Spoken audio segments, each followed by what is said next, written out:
What happens when you let your deranged nephew take over your massive flagship comic series? Well, then you get Heathcliff, one of the weirdest examples of a comic going into complete and utter disarray I've ever really seen.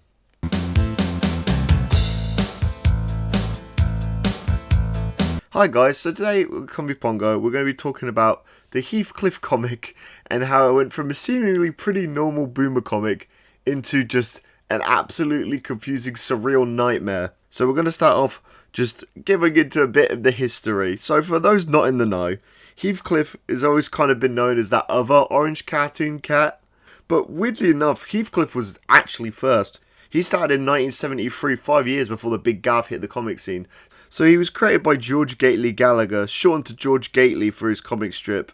And again, Heathcliff, like a lot of these sort of classic boomer newspaper strip comics, like, you know, very similar to a lot of that stuff. And even in terms of, like, humour, him and Garfield's humour does overlap a lot, which I think adds to this kind of him being seen as the bootleg. Most of the comics jokes are just like centered on him doing something cats would do, maybe in a bit more of an exaggerated way. For some reason, him beating up dogs a lot, or just making just, you know, pretty nothing boomer jokes about something silly like, oh, me wife, annoying, oh. Look, and for years, this comic pretty much was just that. That's all it was, just standard everyday humour about an old folks house cat.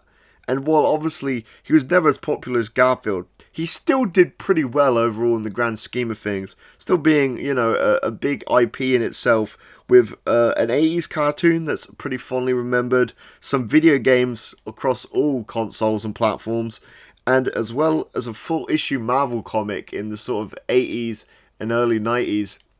But obviously something changed with this comic, otherwise I wouldn't be talking about it. So in 1998, George retired from Heathcliff comic to enjoy his remaining years, but he didn't just trust his comic with one of his apprentices, maybe anyone he might have mentored over the years in comic writing and artistry, or, you know, just get the newspaper to refine a replace for him. No, he gave the comic reins to his nephew Peter Gallagher, and this run is the subject of today's video because Peter Gallagher has taken this comic in a place that you would never really expect a weird Sunday boomer comic to go in.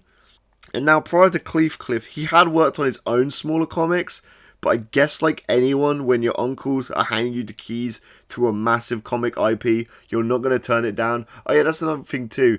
So George worked on it mainly, but his other brother also helped him out. So you may think, oh, is like Peter the son of that other brother? No, he's the son of another brother who's just not even in the picture, which is quite odd to be honest. And you know, it's very clear that Pete's sense of humour and his direction for Heathcliff were a lot different than his two uncles who'd run the comic for years. Right, so we're gonna, like, again, the best place I've gone for this, because it pretty much has the best collection of this, is the Twitter page, Actual Heathcliff Comics. So shout out to you guys for having the best high quality ways to compile all of, like, just weirder comics. And as you can see here, his wizardry is often frivolous. What's the joke here? Why is Heathcliff a wizard, and why is he, I don't know, giving the bird a turban or hair? Why is this happening? What's the joke? A group of chihuahuas is called a chaggle. Laugh. Like, what does it mean? This one really got me. He gets the haunted pepperoni. I like as well, if you look. So this was on the 30th of September. This wasn't even October. So already good. Already our man Pete doesn't even give a fuck. He doesn't even care. But what is the joke here? Like, it's not... Like, again, I feel like... Okay, so basic setup, right, would be that it's like, I don't know, Spooky's Pizza or something like that. Or like Dracula's Pizza. And then it'd be like Heathcliff opening the pizza and be like, oh, damn, they gave me the haunted pepperoni again. That would be a joke. It wouldn't be funny. No, I'm not saying it would be amazing or anything, but it would be a joke. Instead, it's just regular pizza place, and it just says, he gets the haunted pepperoni. What? Why? Why is this not? There's not a joke. There's nothing there, Peter.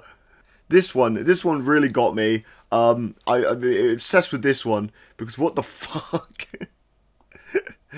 Enhance that image. It's a puffin bib. He's gonna eat those puffins. He's wearing a puffin bib. Like, I get it. One panel comic strips are extremely restrictive. You literally have this tiny, like, as we can see down here, you have the tiniest, like, space to write a really small caption. You have one image to tell a story or to tell a joke. I get it. It's restrictive. But at the same time, what is this? Hell is coming to breakfast. Meat. Meat is his weird focus. Like, he's always obsessed with meat. But to be fair though, Hell is coming to breakfast is a pretty fucking sick. I would get that tattooed on me. That is a pretty sick fucking line. If you know someone that eats an entire ham for breakfast, that man has issues. He's got fleas. He's got. I feel like, right, this all started because I was telling my wife about Heathcliff and I was showing her some of the comics, and even I'd forgotten how deranged they are, and then rereading them, it's just like, these just aren't anything. Like, it's just, again, it's just, what if Heathcliff had fleas and he painted the flea, and what would the caption be? He's got there's not a joke. There's not a joke. People shit on Garfield and like Kathy for having no fucking jokes. But then like, what is this? This is his way of saying he's number one. What does it mean? Okay. Yeah. Again, the obsession with meat. Like, this is, so I assume on Sunday they give him more panels, right? And I feel this is even funnier. So if the Sunday comic has longer panels, I guess, or like, I guess this is a special maybe. Every so often he does a longer comic. But what's funny about this is even with extra panels, it completely throws off my whole thing of being like, maybe the issue is that like you can't do a lot with a one panel comic. No, because here he has fucking 7 panels and he's done nothing with them. Like, okay, first is obviously introduction, fine. Heathcliff walking, Heathcliff's head popping out the bottom. Then just Heathcliff in a variety of outfits that all say meat. Another panel of 2 more outfits that say meat. And the last panel of him in meat armor. And then the caption is, the armor is new. What is this? What's the joke? Why is he obsessed with meat? I like as well, it's like, it's not even a specific kind of meat. It's not even like, cats love ham, cats love salami, he loves salami. It's just the vague concept of meat he's in love with. He's in love with every single type of meat that exists. Like, what the fuck? Fast cheese. I feel as well, it's like, your brain like looks at it and then just spends like 5 minutes trying to find if there's any semblance of any kind of deeper humour. But no, it is just purely the just face value of the comic and yeah, just the image. The image you're looking at is the joke. There's nothing deeper to Heathcliff. There's nothing to understand. And this is why I'm like, it's almost like surrealist or postmodern in a way. But I think maybe I'm giving like Pete too much credit here. I just think that his humour has devolved into such just completely simple brain rot that like, this is a joke. This too, he seems to be obsessed with the word bro. Now, obviously, bro's a vernacular seems like a lot more of a recent thing, but I guess, like, if, you know, Pete got a hold of this comic in the 90s, like, maybe bro is a new thing to him. I don't know. Either way, he just loves these comics like this. Bro. Beware of bro. Like, in a way, it almost feels super modern. Yeah, like, again, when I showed my wife this for the first time, she thought it was, like, a group of, like, people our age shitposting and making these as a joke. But no, these are the real visual comics you'd see in a newspaper and on his comic website. I prefer the bird. I feel the more of these I read, I feel like that bit in fucking Breaking Bad where, like, Walt's in the basement after Skyler gave away all his money and he's just, like, laughing maniacally because he's lost it. Now this one, fortune favours the bold. Now I know that that's a fucking quote from that stupid crypto ad that had Matt Damon in it, but like, what does that have to do with this?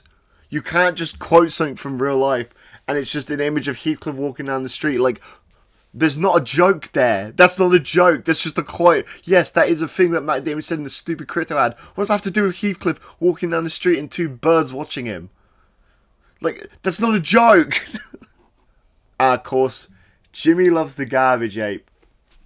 Here is the garbage ape. Jimmy loves the garbage ape. Now, what is the joke here? So, there is an ape that supposedly takes out garbage. Okay. I can get behind that. I understand that. It's not a joke, but I guess, yeah, that is something quite surreal to see. This one, it's just that the frog loves the garbage ape. Or just Jimmy loves the garbage ape. Where's the joke? Where's the anything? Where's the...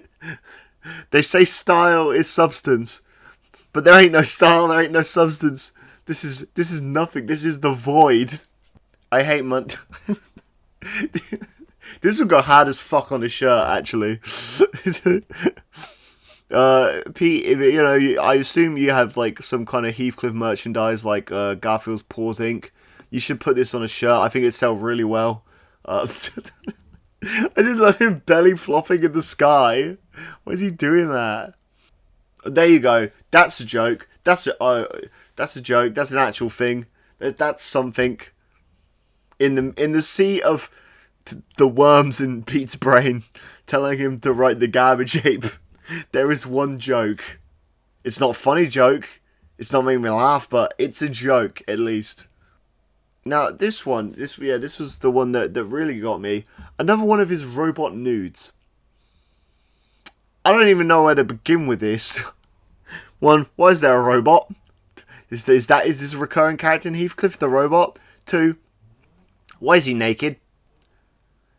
3, like, again, right off the top of my head, I can think of something to like make it funnier. If it's a nude, I don't know, maybe like put like a fig leaf or something on him. Maybe have him in like a funny, sexy pose. Instead, it's just a robot plainly standing there as Heathcliff paints him. Like, if I take that caption away, there is no joke here. And then with the caption, it just doesn't make sense. Another one of his robot nudes. What are the joke? Oh, robots don't work like what? Why is Kermit still there if it's called It's Not Easy Being Orange? I get it. Kermit sung the song It's Not Easy Being Green, but if you took him out, then the joke would make more sense. Also, something about Heathcliff's, like, Pete's drawings of Garfield are really funny. He draws him like so like gangly. I also love Heathcliff, Tigger, and Tony the Tiger. This one, it's an honorary title. So surely if the Cat in the Hat met Heathcliff, right? They're both cats. So wouldn't he just have his hat on? Like, he'd be like, "You're the Cat in the Hat Junior" or something like that. Why would he be thing free? He feels breaking my brain, man. This doesn't make any sense. These are the writings of a fucking dementia patient. This doesn't make any goddamn sense. I need a drink. So I feel after reading these fucking comics. I need a drink. Weirdly enough, he's drawn... I've got to give it to Pete. He's a pretty good copy artist. He's drawn Clifford pretty on brand there. You know, pretty on model. Skinny jeans weren't me. Skinny jeans weren't me. Skinny jeans weren't me. Laugh! Bros of a feather. I feel we'll have these. You just look at it, you say it, and then your brain is filled with nothing but rage, so you can't even articulate how, like... Yeah, Tigger's not even a cat, right? He's a Tigger, like, you know. Technically not a tiger. Apparently it's its own species. But yeah, like, I guess they're both from the cat genus. I don't fucking know. Either way, there we go. But again, what's the joke here? Oh yeah, Heathcliff likes Tigger. The cat lady shop's here. Why is she dressed like Batman? Why is she just like Batman with a cat logo? When, you know, famously in that series, that franchise, there is a character who is indeed a cat lady. Is indeed a cat woman, perhaps. Just I can't. This fucking stupid cat. Again, the 70s is just like Heathcliff, like, like, I'll have the fish, and he's like at a diner with the old lady. Like, it makes sense. It's understandable. It's not funny, but it's a joke. It's a constructed joke. Haha, if he was at a diner, he'd order fish because he's a cat. What is this?